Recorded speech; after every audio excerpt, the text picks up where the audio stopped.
una probadita de la segunda venida del Señor, y vamos a buscar esta cita, Mateo 16, 27, y vamos a leer hasta Mateo 17, 13, y se llama una probadita de la segunda venida del Señor.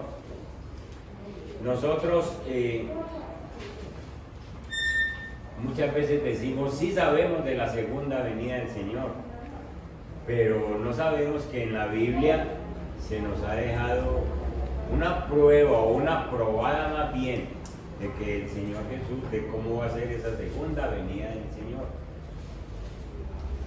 Entonces, vamos a la palabra en Mateo capítulo 16. Y ustedes que vinieron en esta mañana van a tener el privilegio de entender unos versículos de esos que son difíciles en la Biblia. Por ejemplo, leamos Mateo 27 y 28. Del capítulo 16. Amén. Leamos por favor el verso 27 y el 28. ¿Quién lo tiene? Ahorita lo tiene. Amén. Pues el Hijo del Hombre vendrá con sus ángeles en la gloria de su Padre y juzgará a cada persona de acuerdo con sus acciones. Les digo la verdad, algunos de los que están aquí ahora no morirán antes de ver al Hijo del Hombre llegar en su reino. Ese es uno de los versículos difíciles de la Biblia, el verso 28. Leo desde aquí el verso 27. Porque el Hijo del Hombre, que es Jesús, vendrá en la gloria de su Padre. ¿Sí saben lo que está diciendo? En la gloria de su Padre, con todos sus ángeles. Y entonces pagará a cada uno conforme a sus obras. Es decir, que en la segunda venida el Señor, ¿qué va a hacer? Juicio. Pagará a cada uno, es decir, al incrédulo y al creyente, obviamente. El verso 28 dice, de cierto os digo que hay algunos de los que están aquí. Jesús está hablando hace 2000 años, que no gustarán la muerte hasta que hayan visto al Hijo del Hombre viniendo en su reino. ¿Qué será lo que quiere ese versículo? ¿Qué será lo que quiere decir? ¿Será que quiere decir que había gente que no iba a morir o que no han muerto hace 2000 años y tienen 2000 y punta de años porque están esperando al Señor? Porque eso es lo que uno entiende aquí, ¿cierto? Algunos de los que están aquí, está hablando con los apóstoles, está hablando con los discípulos, no gustarán la muerte, es decir, no van a morir hasta que hayan visto al Hijo del Hombre viniendo en su reino.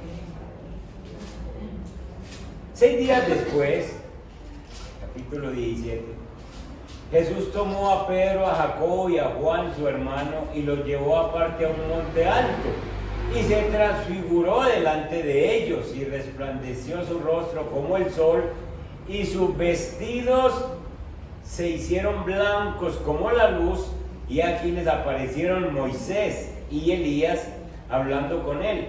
Entonces Pedro dijo a Jesús, Señor, bueno es para nosotros que estemos aquí. Si quieres, hagamos aquí 3 enramadas, una para ti, otra para Moisés y otra para Elías.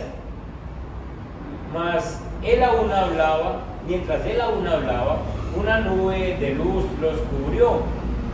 Y aquí una voz desde la nube que decía, este es mi Hijo amado, en quien tengo complacencia, a él oíd. Al oír esto, los discípulos se postraron sobre sus rostros y tuvieron gran temor. Entonces Jesús se acercó y los tocó y dijo, levantaos, si no temáis. Y alzando ellos los ojos, a nadie vieron, sino a Jesús solo. Cuando descendieron del monte, Jesús les mandó diciendo, no digáis a nadie la visión hasta que el Hijo del Hombre resucite de los muertos. Entonces sus discípulos le preguntaron diciendo, ¿por qué pues dicen los escribas que es necesario que Elías venga primero? Respondiendo Jesús les dijo, a la verdad Elías viene primero y restaurará todas las cosas, mas os digo que Elías ya vino y no le conocieron, sino que hicieron con él todo lo que quisieron. Así también el Hijo del Hombre padecerá de ellos. Entonces los discípulos comprendieron que les había hablado de Juan el Bautista. Una probadita de la segunda venida del Señor. La introducción, por favor. Hoy nosotros vamos a estudiar este pasaje que comienza en Mateo 16, verso 27 y se va hasta Mateo capítulo 17, verso 13. Aparece una división en la Biblia. Los que han estado en Instituto Bíblico ya saben, quiero decirles que las divisiones de la Biblia no son inspiración espiritual, es decir, no son del Espíritu Santo. La Biblia se leía en pergaminos de corrido. Un rabino no cogía y decía Mateo capítulo 16, abran, porque era un solo pergamino. Entonces les decía, en tal parte, sencillamente voy a leer porque no todos tenían el pergamino. Voy a leerles en tal parte de la Biblia.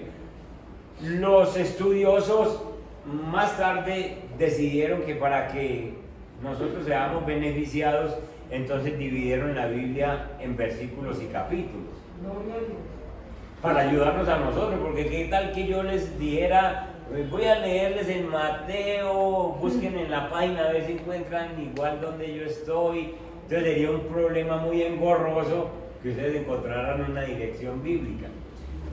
Entonces, la separación por versículos y por capítulos no es del Espíritu Santo. La Biblia es inspirada por el Espíritu, pero la división es hecha por hombres. Por eso es que hay que leer la Biblia y muchas veces uno no tiene que sino pasar de corrido, pero hay gente que leen por capítulos y dicen, esto dice en este capítulo y esto dice en el otro. Entonces es necesario que nosotros entendamos eso antes de que entremos en este pasaje. Esto que estamos leyendo es uno de los grandes momentos de la vida del Señor, de nuestro Señor Jesucristo. Es uno de los grandes momentos de su tiempo aquí en la tierra. Pero es uno de los grandes momentos para los apóstoles. Y también es uno de los grandes momentos para nuestra vida, porque vamos a descubrir unas cosas muy hermosas que hay en este capítulo acerca de la segunda venida. Entonces, voy a repartir este pasaje en 3 puntos importantes. Primero, las enseñanzas intensivas o el curso intensivo que Dios da a sus discípulos, Jesús da a sus discípulos y a nosotros.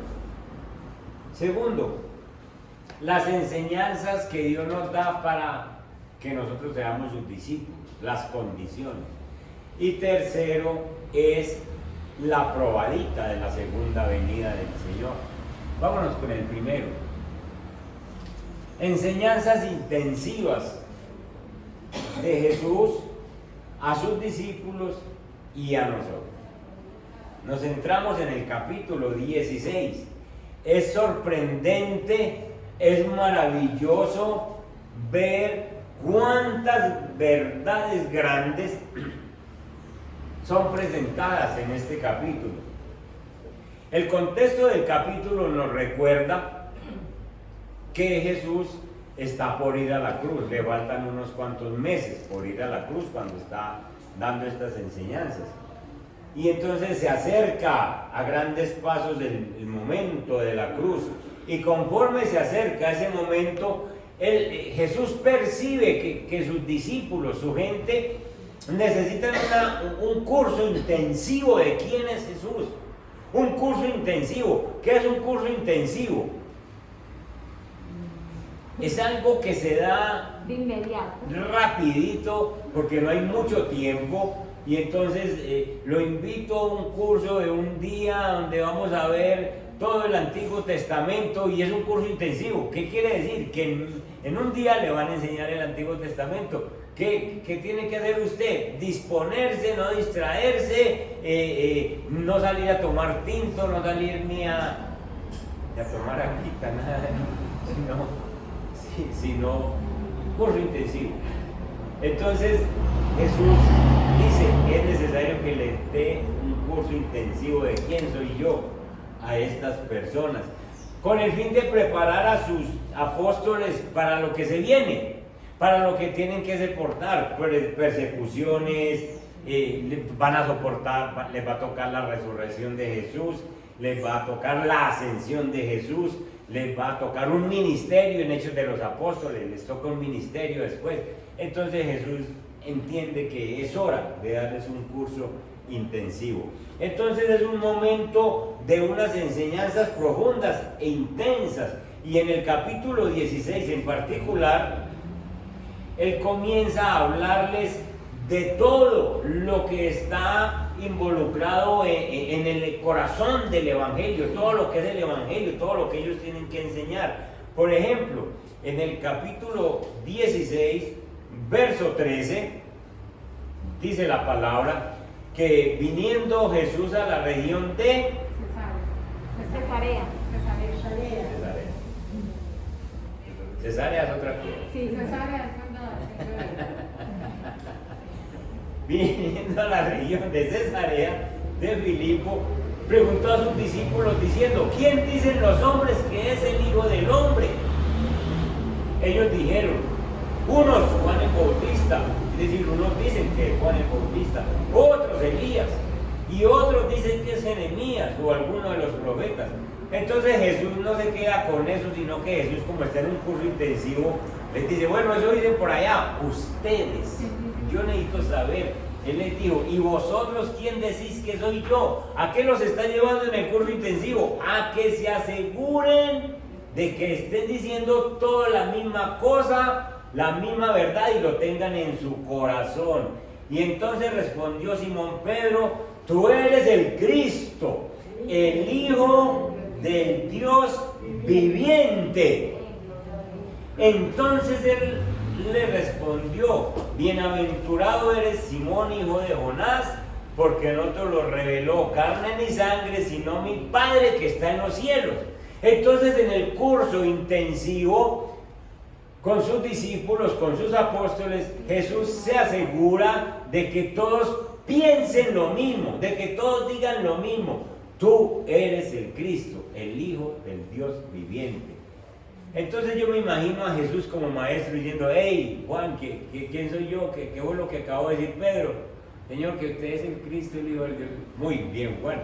Hey, usted, a ver, Mateo, ¿qué fue lo que acabó de decir Pedro? Han estado en una escuela dominical con niños, que uno le hace repetir cosas hasta que todos cogen la misma idea. Eso está pasando aquí. Mírenlo en Juan capítulo 6, verso 69, alguien que me lea ese versículo, como ya todos sencillamente aprendieron. Amén. El Espíritu es el que da vida. La carne para nada aprovecha. No, 6:69. No. Nosotros creemos y sabemos que tú eres el Santo de Dios. Léalo otra vez. Nosotros creemos y sabemos que tú eres el Santo de Dios. ¿Cómo dice ahí? Nosotros hemos creído que tú eres el Cristo, el Hijo de Dios viviente. Ahí no dice yo. ¿Quiénes está hablando? Todos. Los discípulos. Nosotros hemos creído que tú eres el Cristo, el Hijo del Dios viviente. Entonces, en el curso intensivo, Jesús se asegura de que todos sus discípulos, todos sus seguidores, tengan claro en su mente y en su corazón que Él es el Cristo, el Hijo del Dios viviente. Entonces, verdades como esas están en ese capítulo 16 y Él les hace afirmar que Él es el Mesías. En el versículo 18, estoy en Mateo 16, dice: y yo también te digo que tú eres Pedro, y sobre esta roca edificaré mi iglesia, y las puertas del Hades no prevalecerán contra ella. Otras verdades que el Señor les dice en el capítulo 16.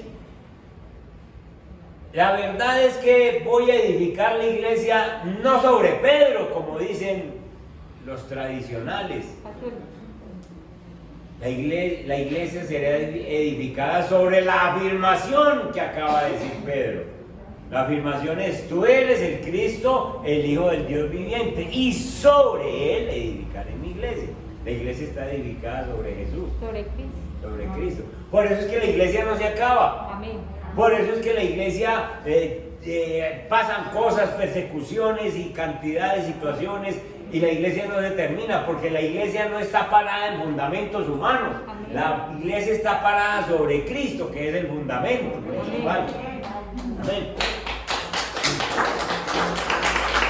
Entonces, hermanos, este versículo ya se los he explicado. Es una de las mentiras que a nosotros nos pusieron en un principio, diciendo que Pedro es el papá de la iglesia, que Pedro fue el primer papa. Pedro nunca llegó a ser papa.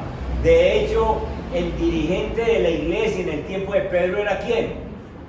Santiago, el hermano de Jesús. Él era el pastor de la iglesia. Pedro simplemente estaba ahí como líder, pero el representante era Santiago. Eso lo pueden leer en Hechos capítulo 15. El representante era Santiago. Pedro nunca llegó a ser papa. Y esos son todos engaños de este tiempo que nos han metido a todos nosotros. La otra gran verdad que dice: las puertas del Hades no prevalecerán contra ella. Es decir, las puertas de la muerte. Es decir, la muerte no va a poder contra la iglesia. Y estaba hablando precisamente de que Jesús iba a morir, pero el hecho de que Jesús muera no quiere decir que la iglesia se acaba, porque Jesús resucita. Entonces las puertas de la muerte nunca van a poder con la iglesia. Ahora nosotros sabemos que las puertas de la muerte no acaban la iglesia. Mucha gente ha muerto en este tiempo, pero a mí me llama la atención que las noticias no hablan sino de los muertos del COVID, pero no hablan de los muertos de infarto, los muertos de cáncer, y entonces las estadísticas son como si todo el mundo se muriera de eso, y los otros que muere mucha gente. Siempre se ha muerto gente, y eso de que se muera mucha gente no hace que la iglesia se acabe. La iglesia sigue, porque la iglesia, vuelvo y les digo, no está sobre fundamentos humanos, sino con Cristo. Y entonces Dios les dice todas estas verdades. En el versículo 21 comenzó Jesús a declarar a sus discípulos que le era necesario ir a Jerusalén y padecer mucho de los ancianos. Es decir, les está afirmando: yo tengo que ir a Jerusalén, me faltan pocos meses, allá los ancianos de la iglesia, es decir, los religiosos, me van a crucificar, los principales sacerdotes, y me van a llevar hasta la muerte, pero yo voy a resucitar al tercer día, dice en el versículo 21. Entonces,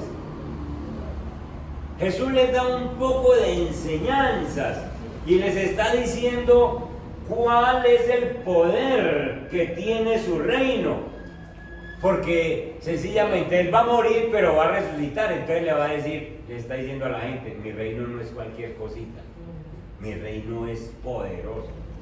Yo voy a morir en manos de los ancianos, pero voy a resucitar. Y entonces, resumiendo toda esta gran enseñanza intensiva, el Señor les deja una gran realidad a los discípulos, y a nosotros que somos los discípulos nos deja una gran realidad en ese capítulo 16. Primero, Cristo ya vino la primera vez, todos lo sabemos, y los apóstoles estaban con Él ahí en carne precisamente. Entonces Cristo ha venido. Aquellas personas que dudan de que Cristo ha venido, no les ha amanecido, como dice Pablo. Segundo, Él es el Mesías, es decir, el Rey venidero. Él es el Señor. Tercero, Él es Dios en carne, Dios encarnado, ese mismo Señor que está ahí parado, es Dios, es Dios. Ellos lo creyeron, nosotros lo creemos. Cuarto, Él está edificando el reino. Él sigue edificando el reino. Jesús ahora lo que está haciendo en este tiempo es, cuando una persona se convierte, es edificando su reino. Amén. Tenga mi reino, tenga mi reino. Por eso yo les he dicho una y otra vez, antes de orar por una necesidad económica por sus hijos, antes de orar por salud, antes de orar por cualquier cosa, oren para que Dios establezca su reino. Porque estando el reino de Dios en nada perdona, lo demás es ¿qué? Añadidura. Entonces, Jesús está edificando su reino, eso no lo dude. Otra enseñanza, quinta, nadie lo puede detener. Nada puede detener que Dios edifique su reino. Él sigue para adelante con su reino. Otra enseñanza que dice, Él va a morir, ya murió. Murió delante de los apóstoles y para nosotros sabemos que murió en la cruz. Él resucitará, ya resucitó. Para los apóstoles fue un evento que a ellos les tocó presenciar. Nosotros ya sabemos que resucitó, murió y resucitó. Y finalmente, Él regresará. Amén. Cosa que nosotros estamos esperando. Él regresará. Entonces, Jesús en esa primera parte del capítulo 16 les da ese curso intensivo y entonces los discípulos están muy contentos, están muy animados porque dicen, bueno, aquí hay cosas muy buenas porque Jesús va a establecer su reino y seguramente que lo va a establecer porque es con esa firmeza con que habla. Nadie lo puede detener, ni las puertas de la muerte. Él va a resucitar. Pero entonces ellos están muy contentos, pero viene el segundo punto. Jesús también enseña las condiciones para que seamos sus discípulos. Entonces, hasta este punto los discípulos están animados porque, bueno, el Señor ha hablado y lo cumple. Pero ahora pone unas condiciones que no son tan buenas. Verso 22.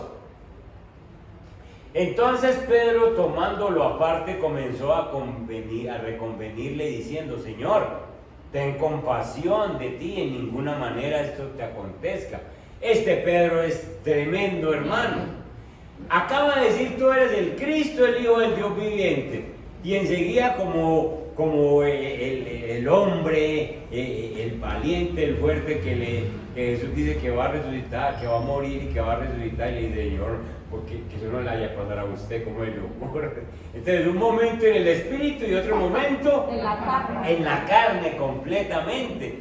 Y ahí se gana un repelo del Señor en el versículo 23. Dice, pero él volviéndose dijo a Pedro, quítate de delante de mí, Satanás. Me eres tropiezo porque no pones la mira en las cosas de Dios, sino en las de los hombres. Él decía, hombre, Pedrito, ¿usted dónde está? Pues mío. Usted no me acabó de escuchar, hombre, ¿qué es necesario que yo haga eso? El verso 24 entonces es las exigencias, las condiciones para ser discípulo del Señor. Entonces Jesús vino a sus discípulos, dijo a sus discípulos, si alguno quiere venir en pos de mí, niéguese a sí mismo y tome su cruz y sígame. Porque todo el que quiera salvar su vida, la perderá. Y todo el que pierda su vida por causa de mí, la hallará. Porque ¿qué aprovechará al hombre si ganare todo el mundo y perdiere su alma? ¿O qué recompensa dará el hombre por su alma? Entonces, como les decía, los discípulos vienen muy contentos porque están escuchando al Señor con ese curso intensivo, pero entonces el Señor les enfría sus ánimos y le dice, bueno, ustedes quieren ser mis discípulos, entonces ustedes tienen que negarse a ustedes mismos. Ustedes tienen que pensar más en las cosas que competen al reino y menos en las cosas suyas.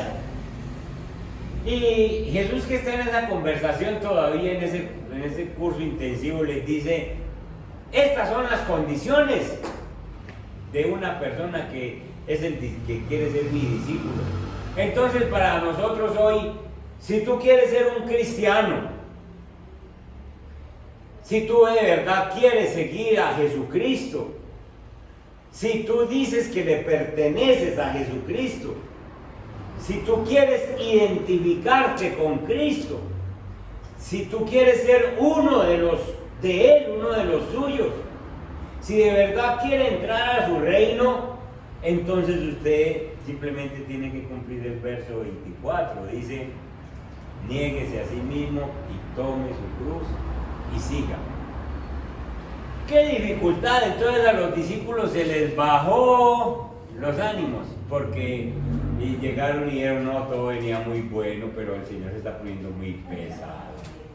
Él está diciendo cosas muy malucas, como venía hablando de bueno.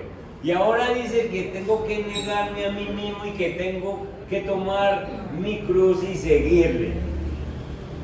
Está hablando de sacrificio personal.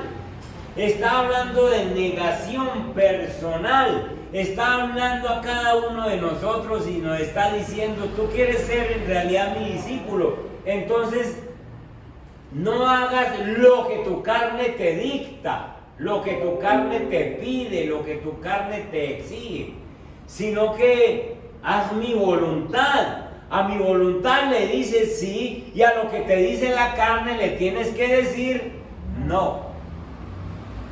Y entonces nosotros veníamos muy enseñados a que todo lo que nos dice la carne, le decimos sí. Y Jesús dice así no es. No le puedes decir a todo lo que le dice la carne sí, porque la carne le dice, hoy es viernes, hoy es sábado, he trabajado toda una semana, carne, te mereces unos traguitos y una salidita. Entonces usted le dice, sí, claro. ¿Sí? Mira a otra persona con sus atributos que no es su esposa, que estoy hablando de los hombres, y entonces mira a otra persona y le mira los atributos y de pronto compara con la que tiene en la casa y dice, como que me voy por aquí. Y la carne le dice, hágale, y usted le tiene que decir, no. Ah, pero la mujer mira a otro hombre con sus atributos y compara el que tiene en la casa barrigoncitos y cabecipelado, todo eso. De la carne le dice, dale. Entonces usted le tiene que decir ¿qué? No. Niégate a ti mismo. Eso es negarte a uno mismo. Llevar la cruz. ¿Para qué llevaba la cruz Jesús? ¿Para qué llevaba esa cruz al monte del Calvario? Para crucificarse. Para morir por nuestros pecados. Él iba a morir por nuestros pecados. Entonces cuando Él dice que tú debes llevar la cruz, está diciendo, muere a esos pecados. Escuchen, toda persona, los romanos sacrificaban mucha gente. Entonces toda persona que veían sencillamente caminar con una cruz al hombro, sabían que iba ¿a qué? A morir. Entonces cuando Jesús toma esa figura para decir, lleva tu cruz, es decir, muere a esas cosas que la carne te jala. Pídele al Señor que te ayude a que tú hagas ese sacrificio y le digas no a todas esas cosas de la carne. Sencillamente, ser cristiano no es fácil, porque ser cristiano implica que hay gente que te van a hacer persecución, incluso de la familia. Te embobaste y tú le vas a tener que decir a eso, piense usted lo que quiera, yo estoy siguiendo a Cristo, y ahí está llevando su cruz. Amén. Llevar su cruz implica muchas veces aislamiento. ¿Por qué? Porque muchas veces el mundo, los compañeros, Fernando, le dicen a uno, te perdimos, ¿te acordás? Entonces ya no estás con nosotros, ya no te invitamos al cumpleaños, ya no te invitamos a la rumba. Entonces indica aislamiento, pero yo le digo a eso, le digo, sí, prefiero eso que dejar a Cristo. Amén. Entonces llevar la cruz es llevarla con disposición. No es decir, ay, yo me volví cristiano y me toca no volver al cine, y me toca no volver a beber, no, señor, es con disposición. Es decir, yo hago esto con gusto, yo hago esto porque estoy siguiendo a Cristo, yo hago esto porque yo sé que me espera una vida mejor, obedecerle al Señor, a costa de lo que sea. Esas son las condiciones de un discípulo del Señor. Todo es sacrificial. Nos toca decirle no a las cosas que nos atraen del mundo. Y entonces Jesús se ha vuelto pesado para los discípulos en ese segundo punto, se ha vuelto muy difícil. Pero en medio de toda esta situación, Jesús sencillamente les dice que Él le va a dar una mayor bendición. No importa, hermanos, si hay dolor, si hay angustia, no importa. El apóstol Pablo nos dice que la gloria venidera es mayor que la postrera. Leámoslo en Romanos capítulo 8, el verso 18, por favor.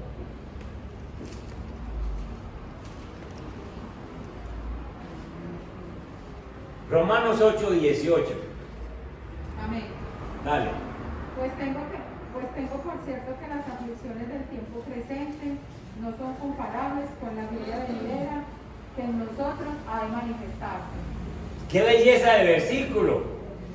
Si ven ustedes esa belleza, pues tengo presente. ¿Tengo qué? Tengo presente. No son comparables con la gloria venidera que con nosotros ha de manifestarse. Es decir, que los sufrimientos, las angustias, los problemas que podamos presentar en este tiempo son nada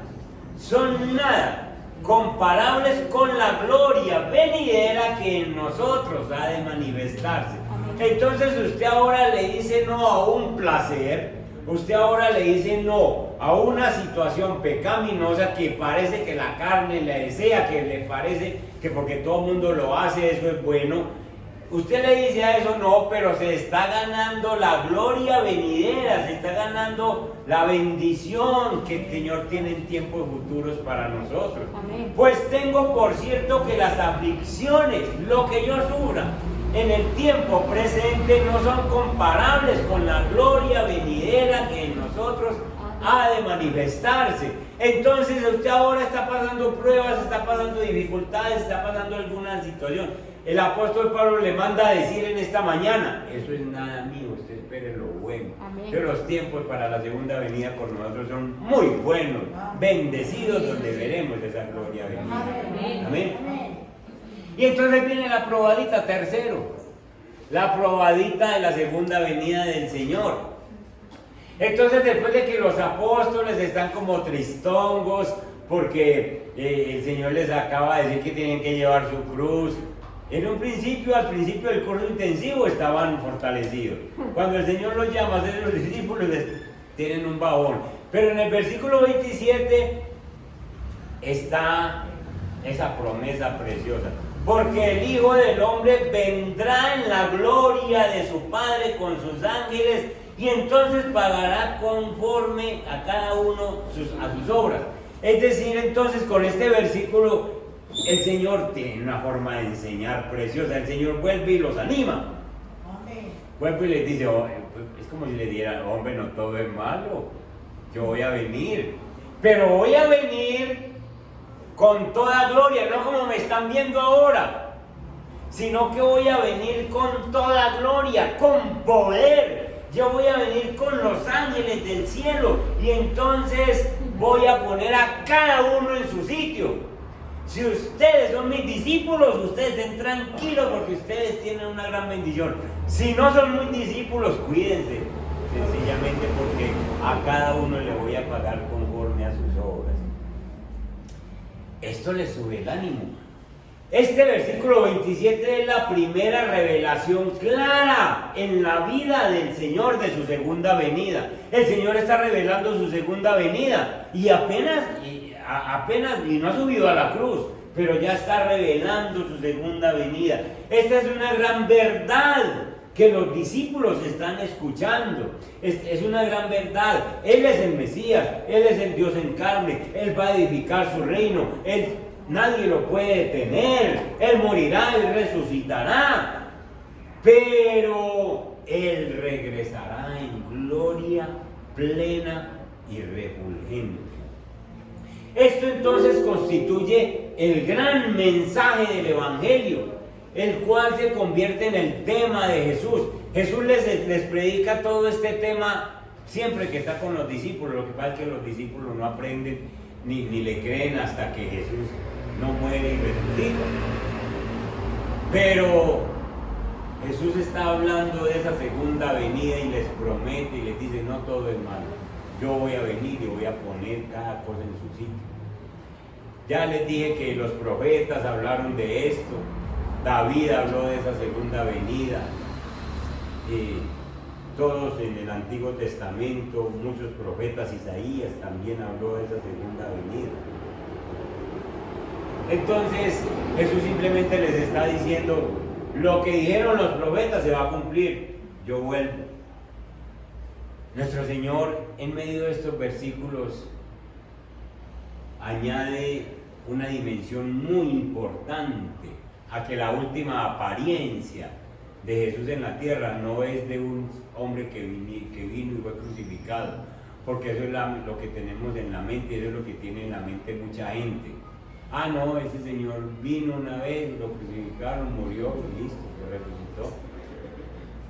La última apariencia que el Señor va a dejar es el regreso en gloria plena, refulgente, maravilloso, poderoso.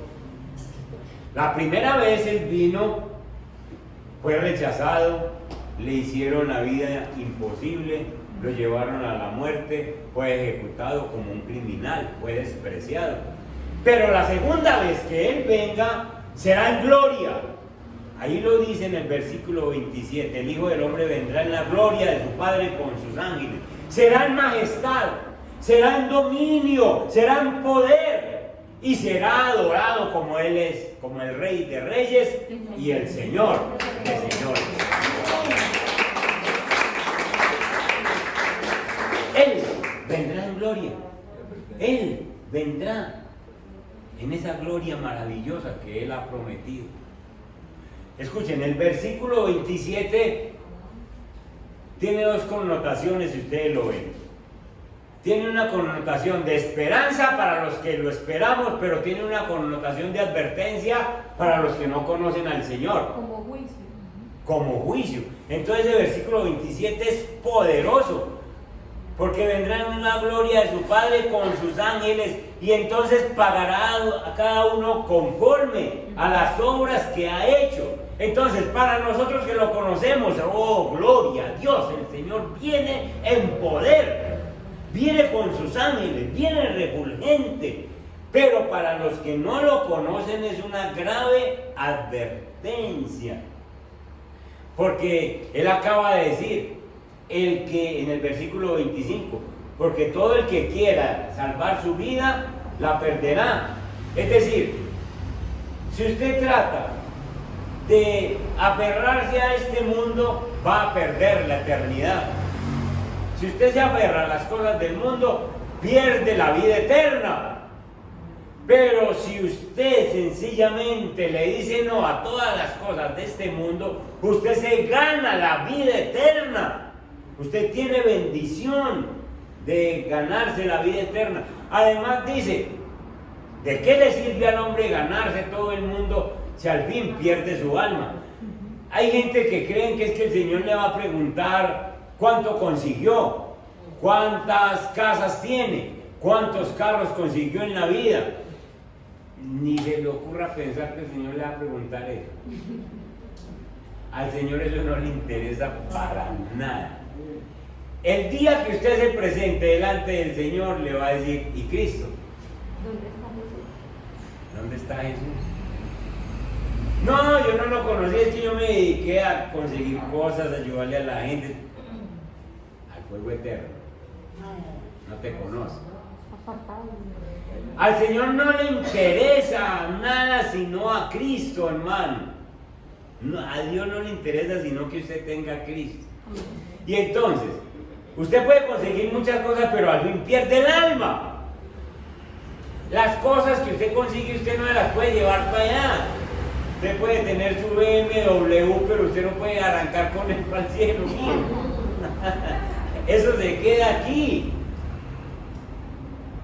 Lo único que sirve es llevar a Cristo, el pasaporte, que somos cristianos. Amén. Entonces aquí hay una advertencia, hermanos. ¿Qué hay de aquellas personas de nuestra familia que todavía no tienen a Cristo? Que nunca han seguido a Cristo, que no se niegan a sí mismos, que no han tomado su cruz, que no han seguido a Jesús, que no han sido obedientes, que nunca han nombrado su nombre santo. ¿Qué hay acerca de esas personas? Bueno, ahí dice el versículo que le pagará a cada uno según sus obras. Es decir, las obras buenas las hacen los cristianos. Un cristiano hace buenas obras porque es seguidor de Cristo y el Espíritu Santo le dice qué hacer. Una persona que no es cristiana puede que haga buenas obras, pero esas buenas obras no le sirven porque no tiene a Cristo. Entonces eso no le sirve para llegar al cielo. Entonces, hago canchas de fútbol con mi plata mala vida, y le regalo casas a la gente con mi plata mala vida, y después la gente dice, ese hombre ganó el cielo. Lo dicen los hombres. Vaya, pregúntele a Dios si se ganó el cielo. Y no tiene a Cristo, no me importa lo que haya hecho, no tiene a Cristo. Hermanos, entonces por eso es que este versículo tiene una connotación de esperanza para los cristianos, pero tiene una connotación de advertencia para los no cristianos. Bueno, y viene el versículo 28. Viene el versículo 28, precioso versículo,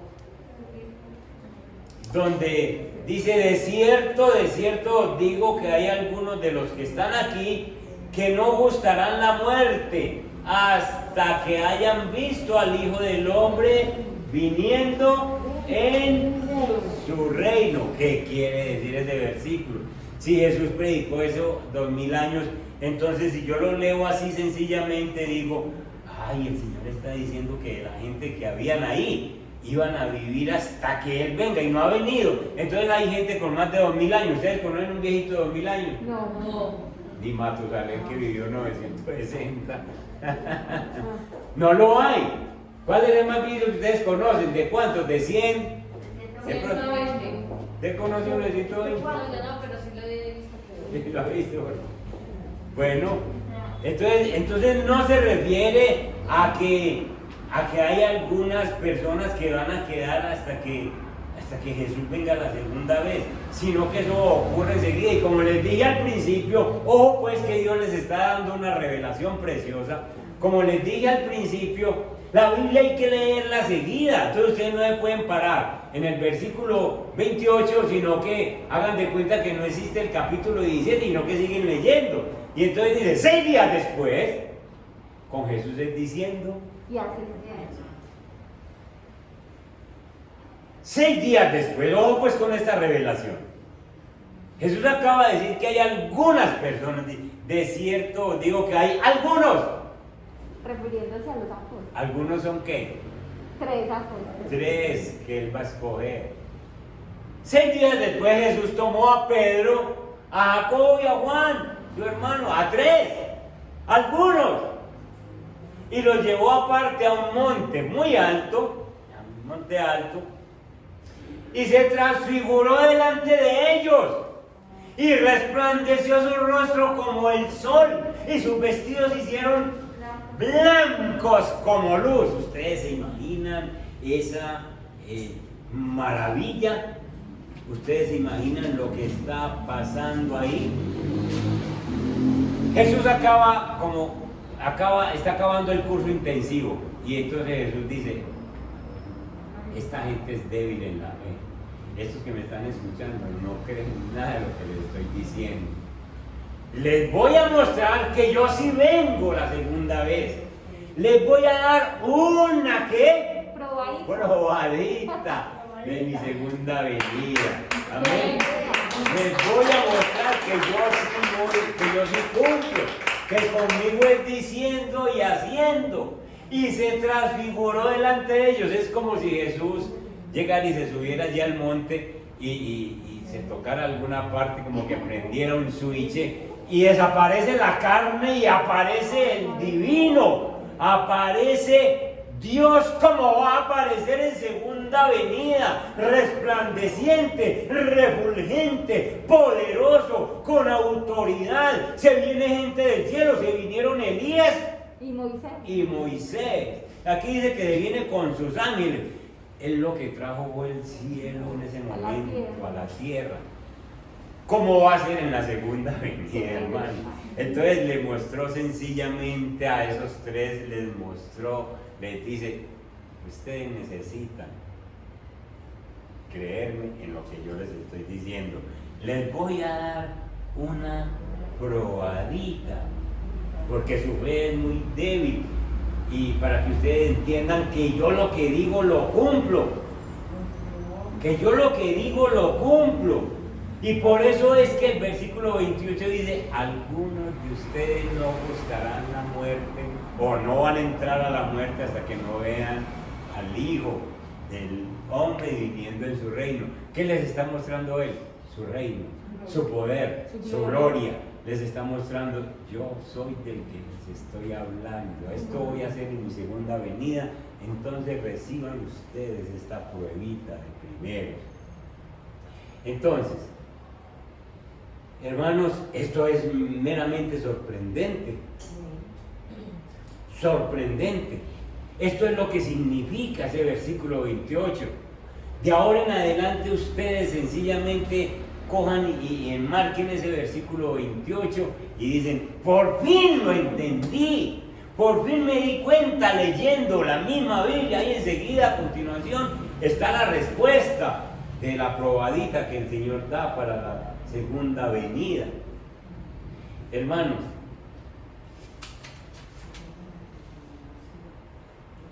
¿cómo sería de asombrosa esta aparición? Que Pedro, con su espontaneidad, apenas en el versículo 3 aparecen Moisés y Elías. Moisés es la ley, Elías es la profecía. Y hablaban con Jesús. Entonces, ¿cómo sería de asombrosa esa aparición? Que Pedro le dijo a Jesús, Señor, bueno es para nosotros que estemos aquí. Si quieres, hagamos aquí 3 enramadas, una para ti, otra para Moisés y otra para Elías. Lo que está diciendo Pedro en pocas palabras es, ya vimos lo que había que ver. Es decir, él nos habló de su segunda venida, ya la vimos. Entonces ya que vamos a ver, quedémonos aquí. Lo que usted va a decir, lo que yo voy a decir el día de la segunda venida del Señor, cuando el Señor nos arrebate, usted le va a decir al Señor, Señor, no me arrebate todavía. No, Señor, esto es lo que yo esperaba, esto es lo que quería venir, esto es lo que dice la Biblia. Gracias, Señor, porque estoy contigo. Y usted no le va a decir más nada. Eso le dijo Pedro, Señor, esto era lo que yo quería ver, quedémonos aquí, porque nos vamos por otra parte. Así es, amén. Amén. Amén. Pastor, el Señor porque habla de nada más de la segunda. Solamente una segunda. No más. Primera y segunda. La primera es cuando Él vino en carne. Y la segunda es cuando viene por la iglesia. No más. No viene ni 2 ni 3. Son 2. Y entonces Pedro está sencillamente diciendo que ya vio lo que tenía que ver, y en realidad vieron lo que tenían que ver. Por eso es que en esa probada de la segunda venida, en este suceso increíble, ellos estaban aterrados de lo que estaban viendo. Y escuchen, esto cambió la vida de esos discípulos, definitivamente. Si ustedes se leen la primera y la segunda carta de Pedro, el tema es la segunda venida. ¿Por qué? Porque su mente fue transformada, su mente cambió definitivamente. Pedro tuvo algunos altibajos después, pero Pedro no se le salía de la cabeza: el Señor viene, el Señor viene. Yo ya lo vi. Mírenlo ustedes en el capítulo de segunda de Pedro 1:16. Segunda de Pedro, capítulo 1, el verso 16, dale, dice. Testigos presenciales de la gloria de Cristo. Ajá. Porque no os hemos dado a conocer el poder y la venida de nuestro Señor Jesucristo siguiendo fábulas artificiosas, sino como habiendo visto con nuestros propios ojos su majestad. Escuchen esto pues. Pedro no tenía en la cabeza sino la segunda venida del Señor, porque él ya había tenido una ¿qué? Una probadita. Una probadita. Entonces dice: porque no os hemos dado a conocer el poder y la venida de nuestro Señor Jesucristo siguiendo fábulas artificiosas. Es decir, a mí no me han dicho fantasías, es decir, a mí no me han contado, es decir, yo no lo he leído en ninguna parte, sino que yo ¿qué? Yo lo vi, yo lo presencié cuando Él me dio la probadita de su segunda venida, sino como habiendo visto con nuestros propios ojos su ¿qué? Su majestad.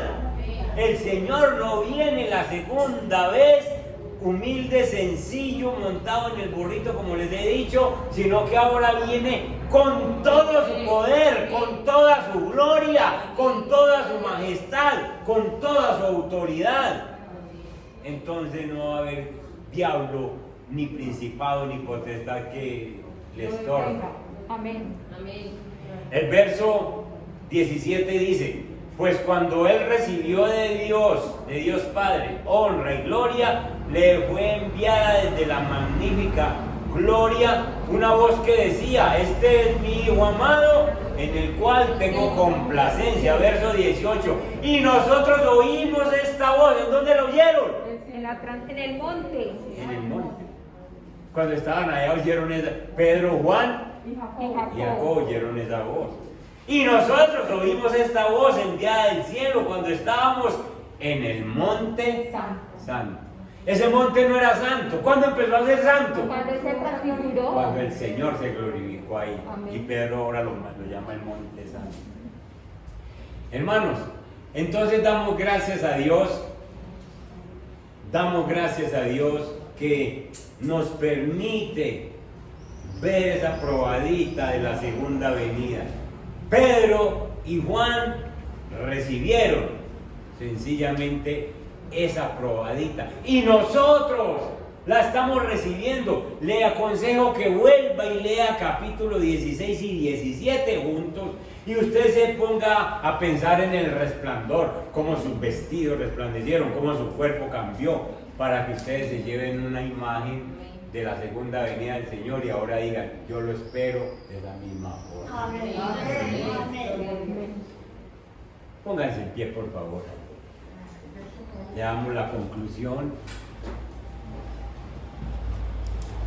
Él viene. Él viene. ¿Qué tipo de persona debe ser usted si sabe que Jesús viene?